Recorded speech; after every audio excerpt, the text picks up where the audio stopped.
안녕하십니까, ESP입니다.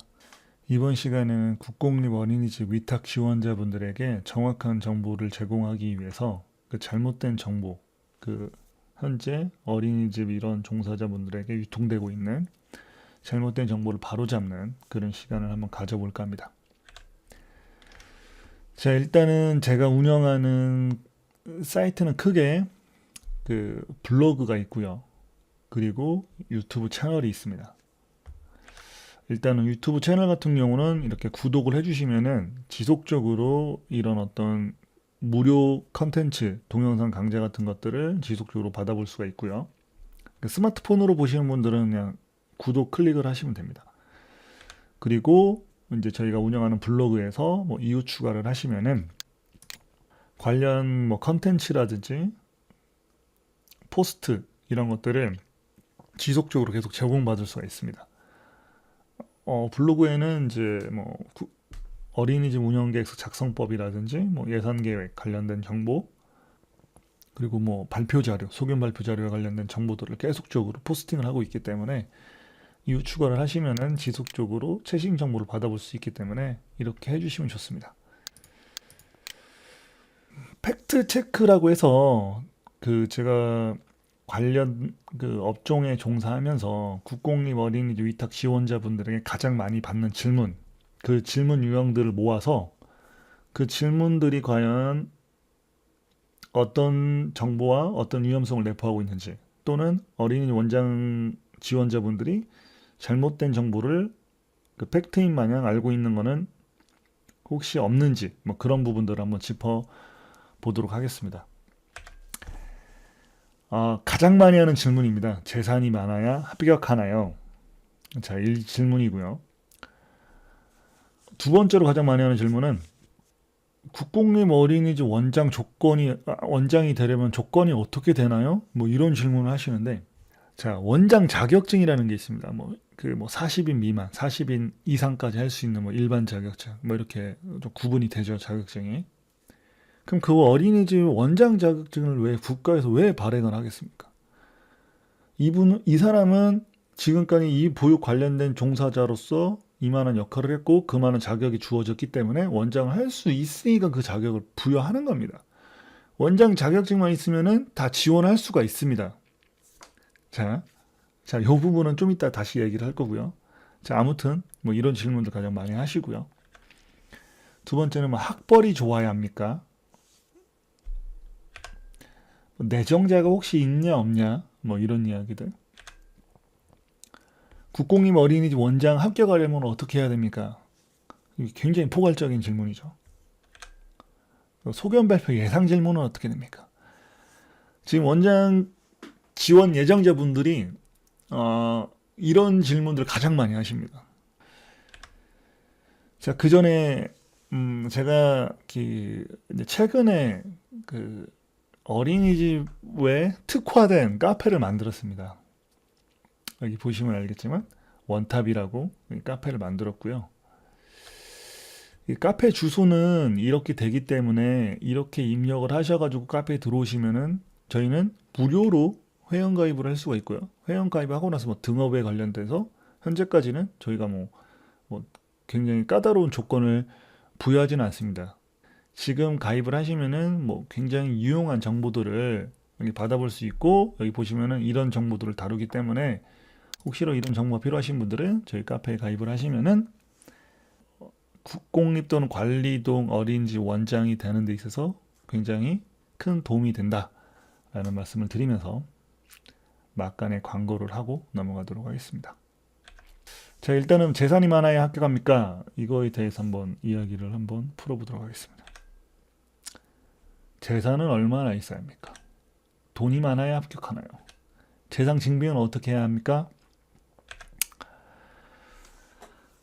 이런 그 질문을 받고 있으면은 그 국가에서 운영하는 이 보육시설이 마치 돈이 많아야지만 그 시설을 운영할 수 있는 원장이 될 수 있다. 약간 이런 느낌이 많이 강하거든요. 근데 국가에서 운영하는 시설을 설마 이 돈을 보고 채용을 하겠습니까? 이거는 상식적으로 조금만 생각을 해봐도 이런 내용들이 말도 안 된다라는 것을 여러분들이 다들 알고 계실 텐데, 재산이 없다고 해서 지원을 아예 안 하시는 분도 있어요. 그냥 사전에 그냥 포기를 해버려요. 그러니까 주변에 어린이집 원장님들 또는 국공립 어린이집 원장님들한테 들은 정보에 의해서 그냥 재산이 없으면은 어린이 원장이 될 수가 없다. 이렇게 판단을 하시고 그냥 아예 지원 자체를 포기해버립니다. 근데 국공립 같은 경우는 그 공고 자체가 그렇게 많지 않습니다. 여러분들이 막 내가 뭐 언제든지 할 수 있지 그게 아니에요. 저 어떤 분은 40대 초반에 저한테 이거 지원하신다고 연락을 했다가 지금은 좀 기회가 아닌 것 같다. 제가 아직 준비가 덜 된 것 같다. 조금 더 준비를 하고 나서 연락을 주겠다 해놓고는 한번 7년, 8년 뒤에 연락을 하시는 분들이 있습니다. 그때 되면은 이제 40대 후반인데 이제 그때 준비를 해서 과연 합격률이 얼마나 높을 것인지 그 전부터 계속 준비를 하면서 경험을 쌓거나 역량을 쌓으면서 하셔도 되는데 뭐 아무튼 그런 좀 안타까운 부분들이 좀 많이 있는데 그런 부분들을 이제 해결하기 위해서 제가 이제 이 강좌를 만든 거거든요. 요 내용들을 좀 잘 보시면은 도움이 많이 될 것 같습니다. 자, 일단은 요거에 대해서 팩트 체크 한번 해보도록 하겠습니다. 이거는 국공립 어린이집 위탁 공고문 원본을 그대로 제가 캡처해서 갖고 온 겁니다. 여기에 보면은 일단은 재산 증빙 같은 경우는 어떤 서류를 내라고 다 명시가 되어 있습니다. 거기에 따라서 뭐 신용정보 조회 같은 경우도 이런 사이트에 가서 뭐 신용정보 조회를 하시면 됩니다. 일단은 재산을 증빙하는 방법에 대해서 제가 일단은 간단하게 공고에 명시되어 있는 내용을 가지고 설명을 드린 거고요. 여기 보시면은 정확하게 나와 있어. 토지, 건물, 동산, 그리고 부채. 이거를 가지고 재산을 증빙하게끔 되어 있습니다. 자, 요거는 재산이 될 거고, 요거는 이제 부채죠. 그러니까 요 재산이 예를 들어서 뭐 100만 원인데, 부채가 예를 들어서 20만 원이야. 그럼 내 재산은 80만 원이 되겠죠. 자, 이렇게 해서 증빙을 하는데, 그럼 토지 건물은 어떻게 되냐? 그러면 여기 보시면 뭐 등기부등본이라든지 개별 공시 확인원, 뭐 이런 서류들을 통해서 이거에 대한 자기 갖고 있는 재산을 증빙하시면 됩니다.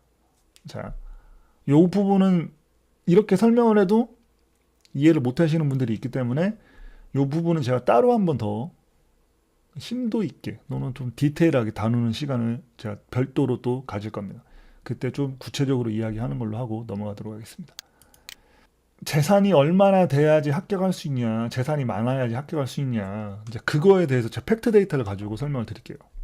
자, 우리는 일반적으로 이제 법인 단체가 아니고 개인으로 이제 설정을 잡고 말씀을 드리겠습니다. 여기 보시면은 재정 능력 평가 점수는 5점이에요. 그러니까 내가 재산이 있건 없건 재산이 많건 이 평가 점수는 5점밖에 안 되는 거예요. 재산이 없다고 해서 이거를 지원을 하네 못하네 그거에 대한 조건이 달려있는 게 아니라 요 부분에서 조금만 감점이 당하는 겁니다. 자, 그런데 여기 보시면은 2억 이상인 경우에는 5점, 1억에서 2억 미만인 경우에는 4점, 1억 미만이면 3점. 즉 1000억이 있다고 해도 5점밖에 못 받습니다. 내가 재산이 100만 원이라고 하면은 3점 받는 거예요. 1000억과 100만 원의 점수 차는 2점 차이밖에 안 납니다. 재산이 많아야지 합격을 한다. 이거는 굉장히 잘못된 허위 정보 또는 재산이 없더라도 지원을 할 수 있다. 자, 그런 내용이고요. 재산이 있건 없건 그건 크게 중요하지 않는다. 단지 여기서 최고점과 최하점은 2점 차이가 난다. 그 부분 알아두시면 될 것 같고요. 자, 두 번째는 원장 경력이 없으면 합격을 못 하나요? 뭐 이런 내용이 있는데 이건 제가 실제 그 위탁 공고문을 그대로 캡처해오는 사진입니다. 파일인데 이미지 파일인데 여기 보시면은 신청자 제외 조건에 보시면은 원장 경력이 없으면 지원을 못한다 이런 내용들이 거의 없습니다. 왜? 원장 자격증만 있으면 지원을 할 수가 있기 때문에 여기 보시면은 뭐 이런 내용도 있지만 아무튼 그런 내용은 없습니다. 그 뭐 경력이 있건 없건에 대한 내용은 없습니다. 그 위탁 제한도 보시면은 그런 내용은 없고요. 경력, 원장 경력이 없고 보육교사 경력만 있어도 합격하신 분들이 많습니다.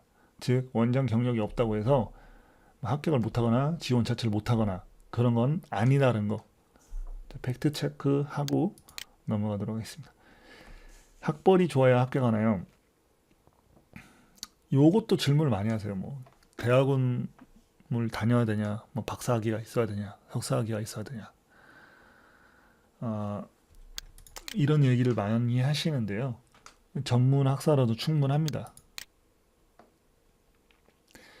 요거에 대해서 제가 좀 히스토리로 좀 말씀을 드리자면은 어린이집이라는 이런 어떤 시설이 그 설립된 지는 얼마 안 됐습니다. 뭐 기간적으로 역사로 따지면 굉장히 짧습니다. 유치원보다도 훨씬 짧죠. 이제 영아라는 그 보육 시설을 커버할 수 있는 시설을 만들다 보니까 이제 어린이집이라는 시설을 만들었는데, 그래서 과거에는 뭐 현재는 좀 달라졌지만 과거에는 유아교육과가 전문대밖에 없었습니다. 그래서 현재 지금 뭐 40대, 50대 지금 현재 원장을 하고 계시는 분들 대부분 학사 학력이 전문대입니다.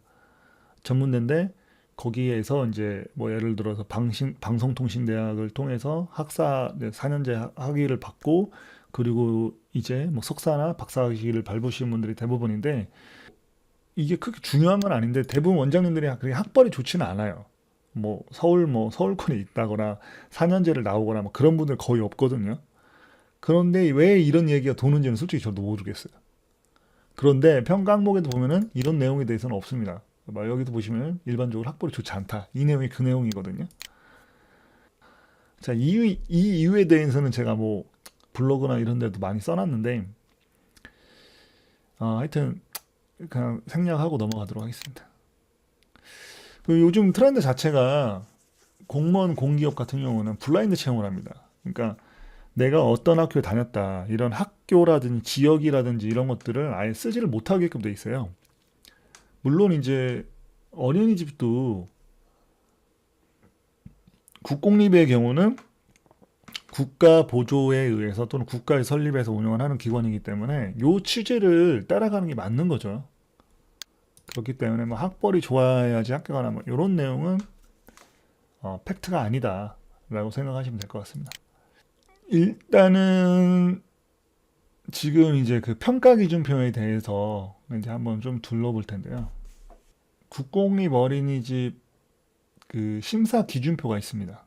여기 보시면은 위탁제, 신규 및 변경, 공통 심사 기준표 이렇게 되어 있습니다. 이거는 여러분들이 다들 갖고 계시는 어린이집 종사자라고 하시면은 다들 갖고 있는 또는 잘 알고 있는 보육사업 안내책자가 있습니다. 보건복지부에서 발행하는 거기에 이 심사 기준표가 있습니다. 여기 보시면 알겠지만 첫 번째로 어린이집 운영계획서에 대한 평가는 40점입니다. 100점 만점 중에 40점인데 보육사업 계획이 20점, 최고점수는 20점, 그 어린이 운영 및 관리에 관한 계획이 10점, 그리고 예산의 적정성이 10점입니다. 무슨 말인지 아시겠죠? 자, 두 번째는 운영체 대표의 원장 및 전문성. 여기 보시면은 평가 이제 보육 등 아동 업무 경력 10년 이상이면 만점이에요. 그러니까 보육 등 아동 업무 경력이라고 돼 있잖아요. 그러니까 뭐 원장 경력이 그 뭐 10년이건 보육교사 경력이 10년이면 무조건 10점이 되는 것 같아요. 여기 일단 내용 자체는 원장 경력이라고 내용이 안 돼 있고 보육 등 아동 복지 업무 경력으로 되어 있기 때문에 일단은 교사 경력도 10점이 되면은 만점으로 저는 알고 있습니다. 일단은 평가 인증을 뭐 해봤으면은 10점, 보육 관련 표창 또는 연구 실적 뭐 이런 거 이게 5점. 이거는 뭐 소견 발표로 대처하는 부분. 자, 그리고 운영체 시설 운영 실적. 이게 이제 앞서 말씀드린 것처럼 어린이집을 운영을 하거나 뭐 그런 거에 대한 그런 것들이 있는지, 보육 관련 뭐 지역사회 기여도가 있는지 뭐 이런 것들. 운영체 공신력. 이거는 앞서 말씀드렸다시피 뭐 법정 건너서 민원사, 어린이 운영하면서 뭐 아동학대라든지 뭐 그 보육료를 횡령했다라든지 뭐 이런 부분에서 그 문제가 있었던 부분이 있는지, 없으면 10점. 운영체의 재정력, 앞서 말씀드렸어요. 재산, 돈이 있냐 없냐, 그거에서 5점. 그렇게 해서 이걸 다 포함해서 100점 만점을 평가를 하는 겁니다. 그러니까 여러분들이 생각하는 것처럼 뭐 학벌이 좋네 이런 내용은 전혀 없죠 여기에. 그런 부분 이제 알아두시면 될 것 같고요. 내정자가 있냐 이제 이런 질문들도 많이 하십니다.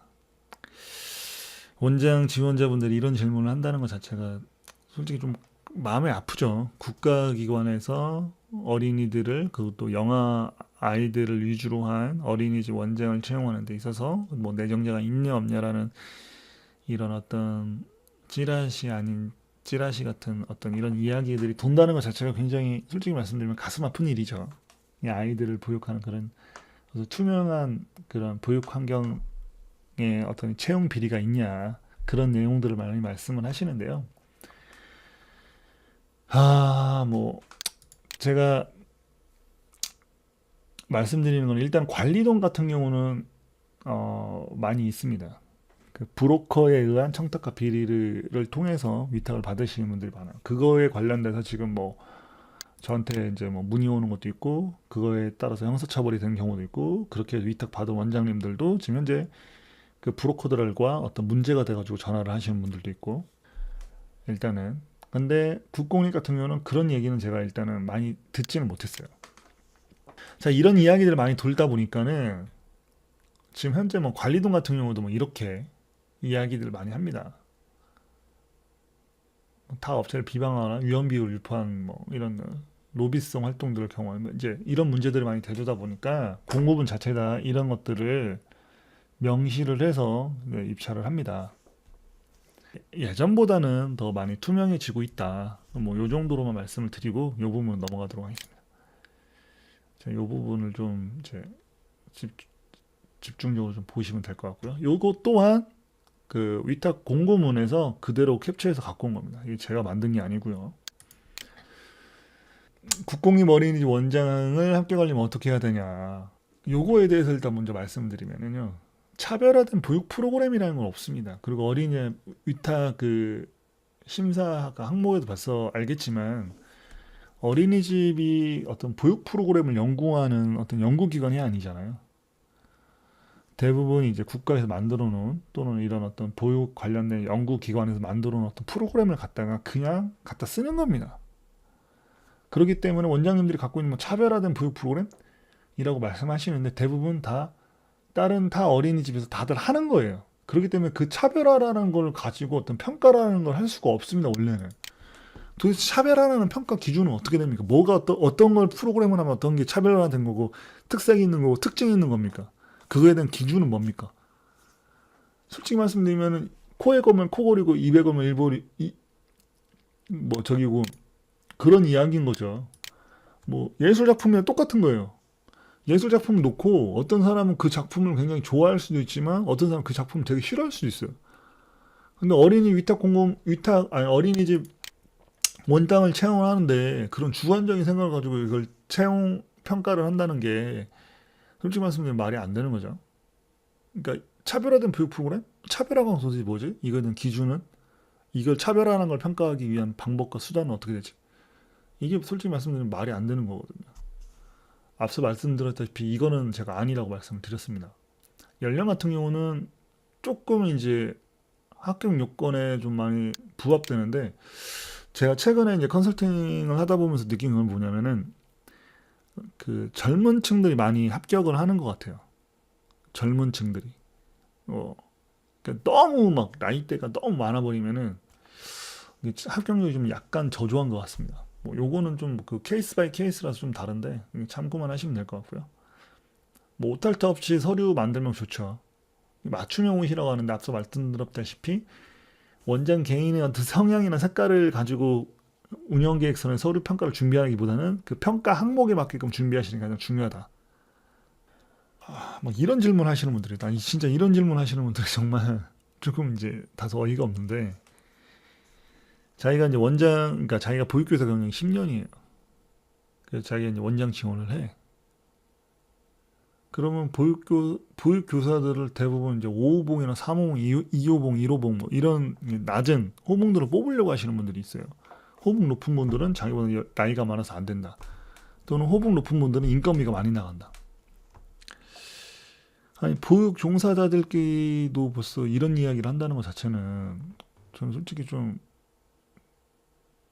이게 좀 아니다. 그런 생각을 하는 게 뭐냐면은, 이쪽에서 오랫동안 보육교사로서 일을 하고, 그, 솔직히 보육교사로 일하는 게 쉽지가 않잖아요. 내 자식 키우는 것도 힘든데, 남 자식을, 그래도 여러 명을 데리고 이제 보육을 하는 건데, 그렇게 젊은 나이 때부터 20대 초반 때부터 쭉 해하고 30대, 40대, 50대까지 이렇게 하신 분들을 오히려 더 이렇게 독려하고 이분들이 더 앞으로 보육 활동을 할 수 있게끔 이 직장을 갖고 더 열심히 할 수 있게끔 더 인정을 해주거나 더 포옹을 하거나 같이 가려고 하는 그런 의지가 있어야 되는데 뭐 인건비 많이 나간다, 호봉이 너무 높다, 뭐 그런 이유로 이렇게 꺼려한다는 것 자체는 그 자기들끼리 그리고 또 그 서로가 이런 걸 좀 존중하고 이런 어떤 문화가 좀 형성이 돼야 되는데 너무 자기 주관적인 생각과 자기 입장에서 그분들을 배척하거나 배제하는 건 아닌지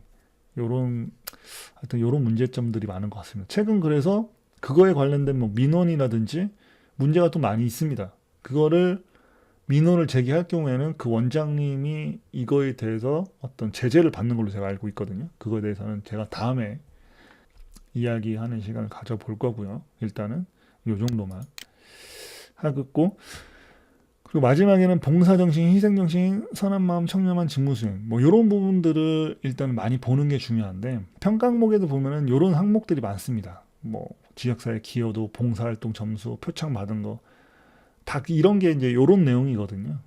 요 점수가 뭐 한 30점 이상 되죠. 그러니까 요런 활동들을 많이 하셔가지고 요런 부분에 대해서 점수를 많이 받을 수 있게끔 노력을 하시는 게 좋다. 일단 공고문 내용에도 보면은 뭐 이런 내용들이 다 있습니다. 표정 관련 실적들 이 보시면 운영제 복지및 보육 관련 지역사회 기여도 아까 말씀하신 마지막 부분에 해당되는 내용들 이 소견 발표 예상 질문에 대해서도 질문 많이 합니다. 어떤 질문이 나오는지에 대해서 소견 발표는 yes or no로 대답을 하는 게 아닙니다. 주관식처럼 또는 객관식처럼 어떤 정답이 있는 게 아닙니다. 왜? 자, 이거에 대해서 이제 좀 설명을 좀 간단하게 드리자면은 예를 들어서 보육료가 1세 보육료가 예를 들어 3세 보육료가 22만 원이에요. 예를 들어서 심사위원이 3세 보육료가 왜 22만 원이냐? 25만 원이다. 근데 그 원장 지원자분이 22만 원이 확실한 걸 자기가 알거든. 자기도 민간 어린이집 운영을 했기 때문에. 그건 제가 확인을 했는데 22만 원이 맞고 제가 현재도 어린이집 운영하고 있지만 저희는 22만 원을 받고 있습니다. 그거에 대해서 뭐 제재를 받거나 뭐 어떤 문제를 제지 않았기 때문에 정확하게 22만 원으로 제가 알고 있습니다. 이렇게 답변을 드렸어. 근데 예를 들어 심사위원이 그거 아니라니까 왜 자꾸 그걸 맞다고 우기세요? 그것도 제대로 모르시는 분이 어떻게 원장 자격이 있습니까? 예를 들어 이런 식으로 얘기를 해요. 그러면은 심사위원과 원장 지원자분과 어떻게 보면 대립이 되거나 싸우는 꼴밖에 안 되거든요. 내가 정확한 정보를 알고 있지만 그 정보를 얘기했을 때 이 심사위원이 그냥 기분이 나쁠 수가 있다는 거죠. 그냥 이런 거는 그냥 패스하고 넘기면 돼요. 그 부분은 제가 확인하고 정확하게 반영하겠습니다. 뭐 이런 식으로.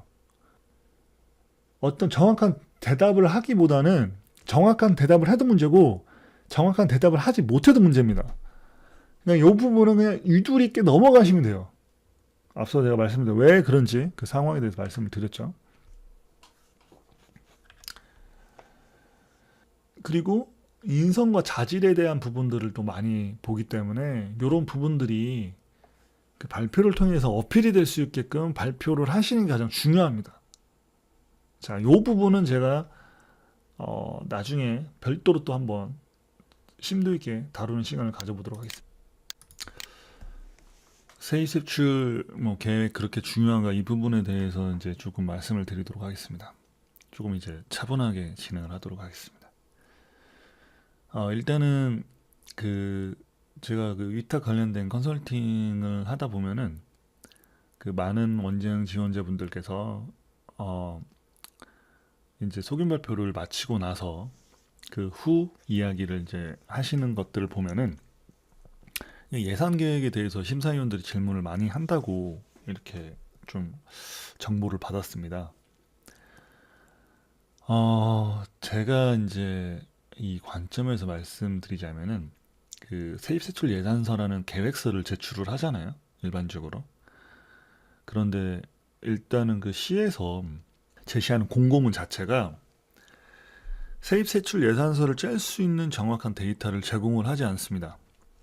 그 부분이 이제 인원수만 제시를 하고 세입세출 예산서를 짜오라고 하는데, 물론 어린이집 쪽에서 이제 그 세입세출 예산서를 한 번이라도 짜보신 분들은 뭐 짜보다가 좀 약간 표준어는 아닌데, 계획해 보신 분들은 방구석만 갖고도 예산 계획을 수립을 할 수가 있습니다.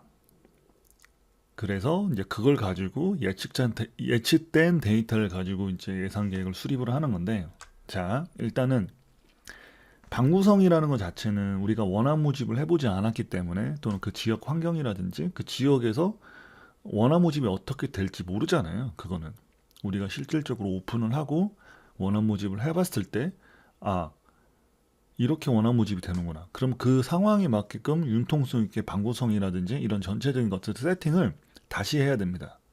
그리고 이제 뭐 신규 오픈 같은 경우는 더더욱 그러겠죠. 뭐 기존에 이제 뭐 어린이집이 운영이 되고 있던 것들을 이제 뭐 재위탁을 해서 이제 뭐 심사를 하는 경우에는 이제 기존에 이제 세팅되어 있는 값이 있기 때문에 그걸 표준화 삼아서 이제 방구성을 하면 되는데, 신규 오픈 어린이집 같은 경우는 이제 어떻게 원화 모집이 될지를 모르기 때문에 대부분 이 앞서 말씀드렸다시피 이 방구성에 대한 데이터가 정확한 데이터가 아닙니다.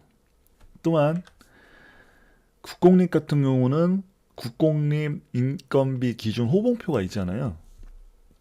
인건비를 이제 계산하는 호봉표가 있습니다. 그 호봉에 맞춰서 이제 인건비가 측정이 되는데, 일단 교사 모집도 안 된 상태이기 때문에 우리가 어떤 호봉을 소유한 교사를 모집이 될 건지에 대해서도 모릅니다. 일단 채용을 안 한 상태이기 때문에 일단은 위탁을 받고 난 다음에 이런 어떤 프로세스들이 진행이 되는 거기 때문에 이런 데이터가 정확하지가 않죠. 그래서 이 데이터에 따라서 예산 계획이 뭐 적게는 100만 원 또는 크게는 뭐 몇 억까지도 차이가 납니다. 즉 제가 말씀드리는 건 뭐냐면은, 예산 계획서는 어디까지는 계획서지 그 데이터를 가지고 뭐 이게 맞네 안 맞네 틀리네 맞네 이런 거를 뭐 얘기할 필요가 없다라는 거죠. 그게 크게 막 중요성을 갖고 평가를 하기에는 다소 문제가 많다. 왜? 앞서 말씀드렸다시피 이건 어디까지는 계획서고 이런 데이터가 정확하지 않기 때문에 실질적으로 예산 계획을 수립하는 데 있어서 정확성으로 따진다면은 20%의 정확성으로 안 됩니다. 좀 더 과하게 표현을 하자면 가라 데이터죠. 어린이집을 이제 운영을 하면서 그 예산 계획을 어차피 다시 수립을 해야 됩니다. 예를 들어서 그 이제 내가 이제 그 합격이 됐습니다. 예를 들어서 이제 원화 모집이 되거나 그리고 보육교사들이 다 이제 채용이 되었을 때, 그때 이제 그걸 가지고 정확한 데이터를 가지고 다시 예산 계획을 수립을 하면 됩니다. 그래서 제가 말씀드리는 거는, 왜 소견 발표 그 중요한 시간에 예산 계획에 관련된 질문들을 많이 하시는지 그 이유를 저는 좀 알고 싶습니다. 이거를 조금이라도 아시는 분들은 예산 계획이 그렇게 중요하지 않다라는 거를 다들 알고 계실 거예요. 왜? 정확한 데이터를 가지고 예산 계획을 수립을 하는 게 아니기 때문에 그 예산서는 솔직히 말씀드리면은 아무 필요가 없습니다.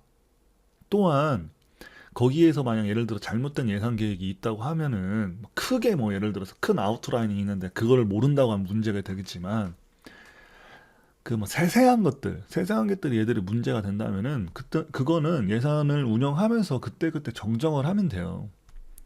큰 뭐 예를 들어서 뭐 몇 억대 또는 몇 천억대 손실이 발생한 예산 계획이 아닌 이상은 문제가 되질 않는데, 뭐 짜재구리한 거, 뭐 예를 들어서 1년에 총 예산비가 뭐 100만 원도 안 되는 거 가지고 왜 이 수용비를 이렇게 잡았네 어쩌네 뭐 이런 이야기들을 많이 하시는데, 그런 것들은 전혀 필요가 없다라는 거죠. 여기서 그런 이야기를 여기서 논의할 필요가 없다라는 거죠. 그 단계가 아니에요. 여기는 지금. 왜냐하면 실질적인 예산이 나온 것이 아니기 때문에. 그런데 뭐 예를 들어서 국공립 어린이집 예산 계획을 수립하는 뭐 예를 들어서 인건 및 지원 체계라든지 이런 큰 틀에서 이런 것들을 모른다면은 다소 그 부분을 가지고 예를 들어서 문제를 잡을 수도 있고요. 그리고 어떤 지적을 할 때에는 예를 들어서 세입세출 예산은 뭐 회계법이 뭐 이렇게 되어 있는데 그 회계법대로 예를 들어서 예산 계획을 수립을 하지 않았다. 그러면 그 법령을 가지고 예를 들어서 지적을 한다면은 그거에 대해서 어떤 피드백을 할 수가 있는데 그 심사위원 개인의 생각을 가지고 여기서 질문을 하는 것들이 많거든요. 이게 잘 됐네, 잘못됐네. 그 자기만의 기준과 자기만의 갖고 있는 데이터, 생각을 가지고 이렇게 질문을 하는데 그런 것을 이런 공적인 심사 장소에서 한다는 것 자체가 과연 옳은 일인지 싶기도 합니다. 그래서 제가 하고 싶은 말은 왜 도대체 이거를 가지고 그렇게 민감하게 구는지 좀 묻고 싶습니다. 조금 더 이야기를 하자면은 이 앞서 이제 제가 보여드린 그 국공립 어린이집 심사기준표입니다. 여기에 보시면은 예산의 적정성이라고 돼가지고 적절성이라고 돼가지고 굉장히 잘 되어 있다 하면 10점, 조금 미흡하다 8점, 아주 미흡하다 하면 6점입니다.